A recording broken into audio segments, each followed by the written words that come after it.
L'enquête du JDD de ce 11 mai 2025 a été extrêmement fracassante. Nous avons insisté énormément pour qu'une source autorisée nous réponde et nous explique comment les autorités algériennes perçoivent les nouvelles révélations et les nouvelles accusations dans l'affaire MLDZ. L'enquête du JDD, elle dit que c'était Tebboune qui serait derrière cette traque des opposants algériens à l'étranger. Et l'enquête du JDD a dépeint le personnage et la personnalité d'Abdelmajid Tebboune sous des traits qui ont beaucoup choqué au sein des autorités algériennes. Mohamed Sefaoui, il parle d'un président qui boit du whisky et qui consomme beaucoup de cigarettes. Et donc comme d'un président fragile psychologiquement. Ces mots ont beaucoup blessé au sein des autorités algériennes. Cette source nous a dit, mais c'est quoi la relation entre l'affaire MLDZ et le whisky et les cigarettes d'un homme? Il n'y a pas de relation. D'autant plus que dans cette source, c'est pas vrai qu'Abdelmajid Tebboune ne boit plus, il ne fume plus, qu'il fait très attention à sa santé, qu'il a une hygiène de vie particulière. C'est pas de ses habitudes, selon cette source en tout cas, de boire ou de façon abusée, ou de façon abusive, ou de consommer énormément de cigarettes. L'enquête du JDD de ce 11 mai 2025 a été extrêmement fracassante. Et elle nous a poussé à multiplier les efforts pour obtenir à tout prix des réactions de la part d'une source autorisée algérienne. C'est-à-dire d'une source autorisée, c'est quoi? C'est une source qui travaille au sein du gouvernement algérien, qui occupe une fonction importante au sein des autorités algériennes une source autorisée, c'est une source qui est au cœur du pouvoir et qui est habilité à détenir des informations pour commenter d'autres informations et pour réagir à des informations qui mettent en cause, par exemple, l'autorité pour laquelle travaille cette source. C'est ça ce que c'est qu'une source autorisée. Nous avons insisté énormément pour qu'une source autorisée nous réponde et nous explique comment les autorités algériennes perçoivent les nouvelles révélations et les nouvelles accusations dans l'affaire MLDZ. Je rappelle que le JDD a formulé des accusations graves. Il parle d'un tracker placé dans le véhicule d'MLDZ, il parle de conversations cryptées, d'échanges cryptés entre des agents des services secrets algériens qui ont le statut de diplomate en France, avec des ravisseurs et des personnes liées aux ravisseurs d'MLDZ. On parle de 50 000 € qui ont été utilisés en cash pour organiser l'opération de kidnapping, d'enlèvement, de séquestration d'MLDZ. On parle aussi d'intimidation, on parle aussi d'une localisation très précise par le bornage téléphonique d'un officiel de l'État algérien tout près du lieu de séquestration d'MLDZ, des éléments assez accablants. Nous avons pu convaincre une source autorisée de nous parler et de s'exprimer. Cette source autorisée nous a relevé 4 points. 4 points à travers les 4 points, 4 axes majeurs qui ont constitué ou qui constituent les éléments de réponse ou des autorités algériennes ou de la pensée dominante en ce moment au sein du système algérien face à ces révélations et ces mises en cause directes et frontales dans l'affaire MLDZ. Premier axe concernant Abdelmajid Tebboune, président de la République. L'enquête du JDD, elle dit que c'est Tebboune qui serait derrière cette traque des opposants algériens à l'étranger et ces manœuvres d'agression, de menaces, d'intimidation, d'enlèvement et de séquestration. Et l'enquête du JDD a dépeint le personnage et la personnalité d'Abdelmajid Tebboune sous des traits qui ont beaucoup choqué au sein des autorités algériennes. Le journaliste Mohamed Sefaoui, il parle d'un président qui boit du whisky et qui consomme beaucoup de cigarettes. Et donc comme d'un président fragile psychologiquement. Ces mots ont beaucoup blessé au sein des autorités algériennes. Et selon notre source, cette enquête n'avait pas pour intention n'avait pas pour but d'éclairer l'opinion publique, n'avait pas pour but d'apporter une information à valeur ajoutée, n'avait pas pour but d'expliquer les tenants, les aboutissants d'un événement, mais elle avait juste pour but de blesser, de diffamer, d'injurier et de bousculer les émotions d'un homme âgé qui plus est. Abdelmajid Tebboune est âgé de 80 ans. C'est vrai qu'il a connu une maladie à la suite de son hospitalisation pour la Covid-19.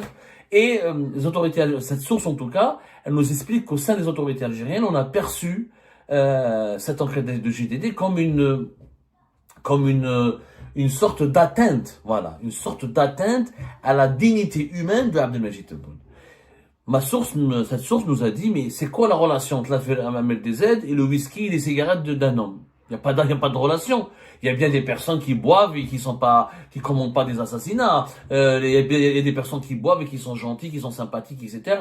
D'autant plus que dans cette source, c'est pas vrai qu'Abdelmajid Tebboune ne boit plus, il ne fume plus, qu'il fait très attention à sa santé, qu'il a une hygiène de vie particulière et une hygiène de vie assez, comment dirais-je, une hygiène de vie très précise, puisque assez stricte, puisque comme il a survécu miraculeusement à une infection à la Covid-19, au coronavirus Covid-19, il ferait très attention à son hygiène de vie, c'est pas de ses habitudes, selon cette source en tout cas, de boire ou de façon abusée, ou de façon abusive, ou de consommer énormément de cigarettes. En tout cas, que ce soit vrai ou pas, selon notre source, le débat n'est pas là, c'est que pourquoi insulter Abdelmajid Tebboune? Pourquoi cette enquête commence par dire, parce que c'est l'enquête de JDD, directement, elle commence par décrire le personnage de Tebboune. Elle le décrit comme étant colérique et rancunier. Et ça a beaucoup touché, ça a fait réagir au sein des autorités algériennes. Il y a eu des réactions controversées, des réactions assez inconfortables. Ça a des réactions assez unanimes, en tout cas, au sein des autorités algériennes. Unanimes dans le sens où elles ont, beaucoup d'interlocuteurs au sein du pouvoir algérien ont dénoncé cette attaque personnelle. C'est comme si c'est une attaque personnelle. Ça a été vécu à Alger comme une attaque personnelle contre le Tebboune. Et pour eux, cette source, bon, elle exprime, c'est une source autorisée, donc elle est bien placée au sein du pouvoir algérien, et elle nous décrit, elle nous exprime les sentiments qui ont animé les hauts responsables algériens quand ils ont lu cette enquête du GDD. Il y a une attaque personnelle qui touche à la dignité d'un homme, qui est respecté en Algérie. Selon notre source, ça c'est pas la première fois qu'on me le dit, les autorités algériennes sont convaincues que Tebboune est populaire, il est respecté par son peuple, il est adoré, on l'aime Tebboune, etc., et qu'il est légitime, qu'il est un symbole du pays. Et il faut pas attaquer ce symbole du pays, il faut pas attaquer sa dignité, il faut pas toucher à sa dignité, il faut pas toucher à comment dirais-je, à son intégrité morale. Voilà. Cette source, donc, elle nous assure que, au sein du pouvoir algérien, cette enquête n'a pas de légitimité à partir du moment où elle attaque personnellement Tebboune. À partir du moment où elle décrit Tebboune comme quelqu'un qui buveur, addict au tabac, addict à l'alcool, rancunier, haineux, etc., cette enquête a perdu sa légitimité parce que elle est dans un règlement de compte personnel. Elle est dans l'atteinte à la dignité de la personne. Elle n'est pas dans l'information, dans l'explication à l'égard d'un sujet complexe qui est l'affaire Ahmed DZ. Ça, c'est le premier point qui nous a été relevé par notre source. Deuxième point concernant l'implication des services secrets algériens, notamment de leurs anciens patrons. Dans cette enquête du JDD, le service de renseignement qui est mis en cause, c'est la DDSE, la Direction de la documentation et de la sécurité extérieure. Son appellation officielle, c'est la DGDSE, la Direction générale de la documentation de la sécurité extérieure. Mais depuis de très longues années, en Algérie, on l'appelle la sécurité extérieure ou la DDSE, la Direction de la documentation de la sécurité extérieure, depuis l'époque du DRS du général Toffer. C'est le service de renseignement extérieur. C'est cette direction qui est mise en cause dans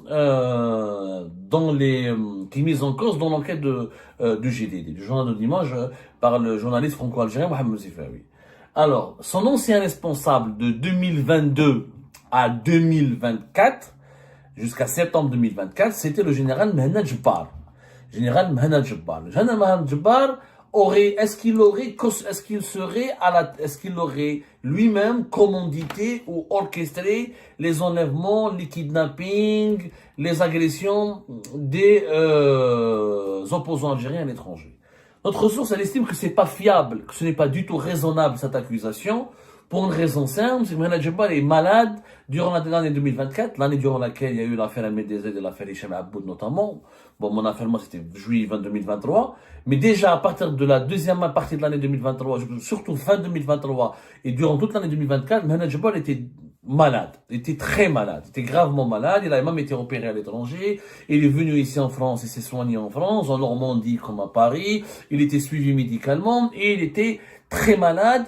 Et pourquoi un homme malade, comme disait notre source, qui a 55 ans parce qu'il est âgé de plus de 75 ans, Mehna Djebbar, ça fait 55 ans de service, selon notre source, et que Mohamed Jabbar collectionne 55 longues années à la tête à la tête au sein de l'institution militaire. Au départ, il était dans la sécurité militaire.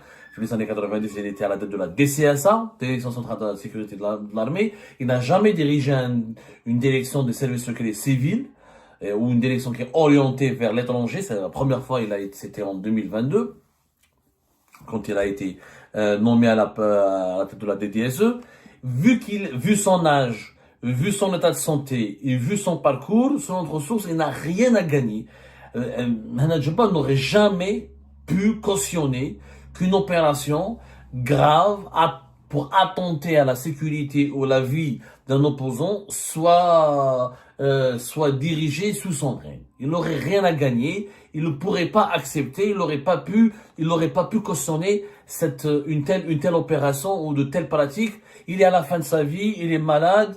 Enfin, il est à la fin de sa carrière, pas à la fin de sa vie, il est à la fin de sa carrière, il est très âgé, très gravement malade. Quand il a quitté son poste, et les images de la transition entre lui et le jeune général Sadr Moussaoui démontrent qu'il était gravement malade et gravement affaibli. Pourquoi il aurait risqué la fin de sa carrière dans des opérations aussi violentes, aussi musclées, aussi immorales et aussi dangereuses? Parce qu'elles sont surtout très illégales et sur le territoire d'un pays important et d'un grand pays extrêmement puissant qui est la France et bien surveillé.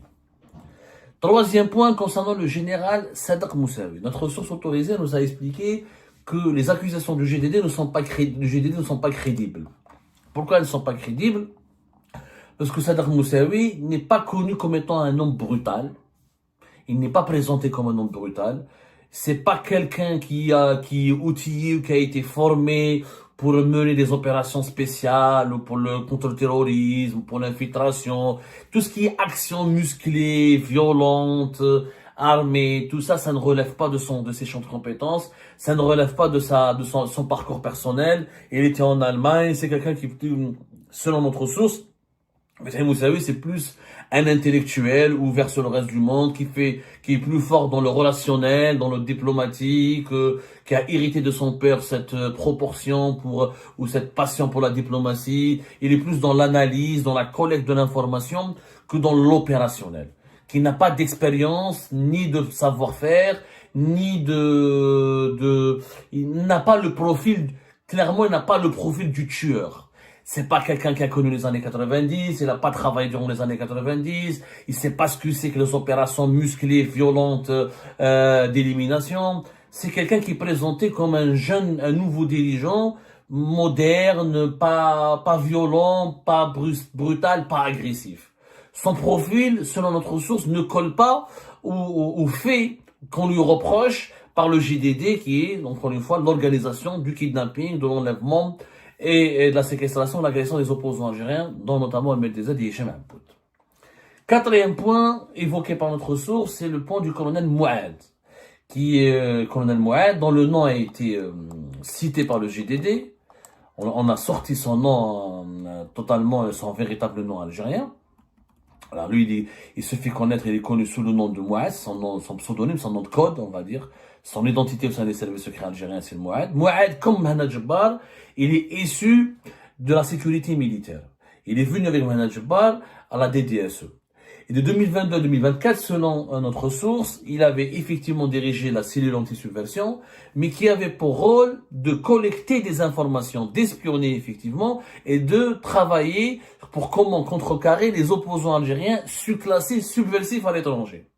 Ce sont les éléments considérés comme subversifs qui étaient suivis, espionnés, et on essayait de les manipuler ou de les neutraliser, mais de façon pacifique. Selon notre source, jamais le colonel Mouad n'avait voulu ou n'aurait voulu aller tuer quelqu'un à l'étranger ou le kidnapper ou l'enlever. C'était trop risqué pour que ça puisse faire. C'est extrêmement risqué et c'était pas son champ, c'était pas sa mission. Sa mission était d'identifier les éléments subversifs, de les suivre, de collecter des informations et de tout connaître de leurs mouvements, de les espionner, oui, mais jamais de passer à l'acte de les tuer ou de les kidnapper ou de les enlever ou de les séquestrer.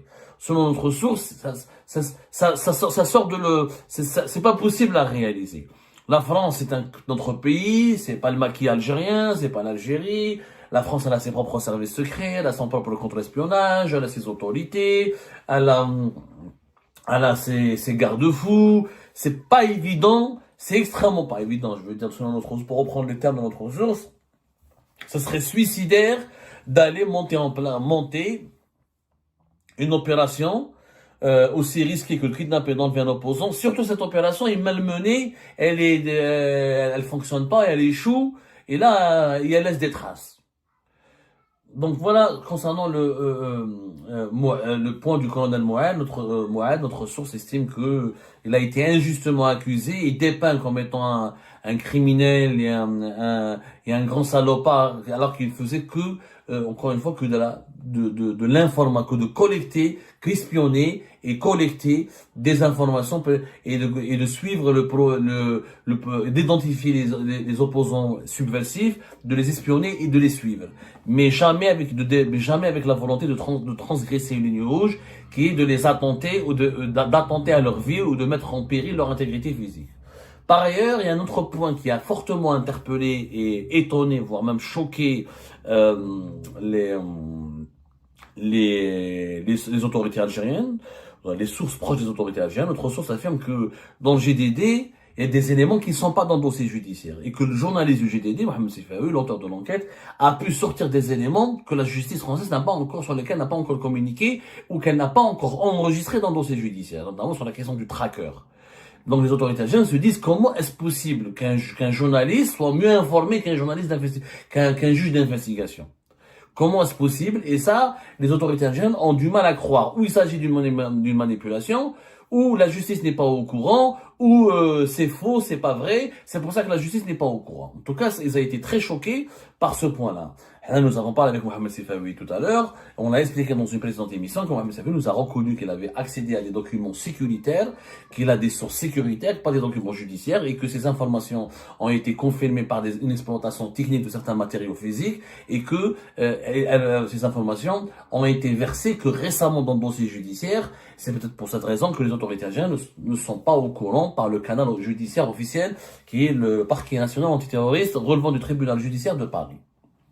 Voilà globalement comment notre source elle a réagi. À la fin, notre source, elle s'est posé la question de son étonnement par rapport à ce qui se passe en France concernant le traitement de la question algérienne. Selon notre source, il y a une partie des autorités algériennes, une partie des autorités françaises qui cherchent l'apaisement, qui envoient des messages d'apaisement. Selon notre source, Bruno Retailleau lui-même aurait cherché l'apaisement, serait parti à la Grande Mosquée de Paris pour tenter une approche avec les autorités algériennes, pour tenter une négociation avec les autorités algériennes. Cette information a été démentie par une source française, mais elle a été encore une fois confirmée et les sources algériennes assurent que c'est vrai. Donc, d'un côté, on veut la main tendue vers l'Algérie, de l'autre côté, on l'accuse, on l'implique dans des affaires de grande criminalité, d'assassinat, de tentative d'assassinat, d'agression, de kidnapping, d'enlèvement d'opposants, de réfugiés algériens sur le sol français. Donc notre source dit qu'elle ne comprend pas le positionnement officiel de l'État français. Est-ce que la France, elle est pour la main tendue ou elle est pour l'affrontement? Donc ils sont complètement, les autorités algériennes, selon notre source, sont perdues, de plus en plus perdues. Ils ne comprennent pas ce clivage autour de la question algérienne. Voilà ce que globalement notre source autorisée nous a dit. Ça ne veut pas dire qu'il faut la croire à 100%, bien sûr, mais c'était notre devoir de faire réagir quelqu'un de proche des autorités algériennes pour qu'on comprenne leur perception de cet événement. Je vous remercie, comme d'habitude, pour avoir suivi la vidéo jusqu'à la fin. N'oubliez pas de nous laisser vos commentaires, vos réactions autour du sujet et de vous abonner à la chaîne si vous n'êtes pas encore abonné. Je tiens à vous remercier aussi pour votre soutien à notre chaîne, pour vos encouragements, pour vos commentaires aussi nombreux et diversifiés. Je tiens aussi à remercier nos abonnés et les personnes qui nous suivent régulièrement. Sans vous, ça n'aurait pas été possible. Donc voilà, merci encore une fois et à la prochaine dans une nouvelle vidéo.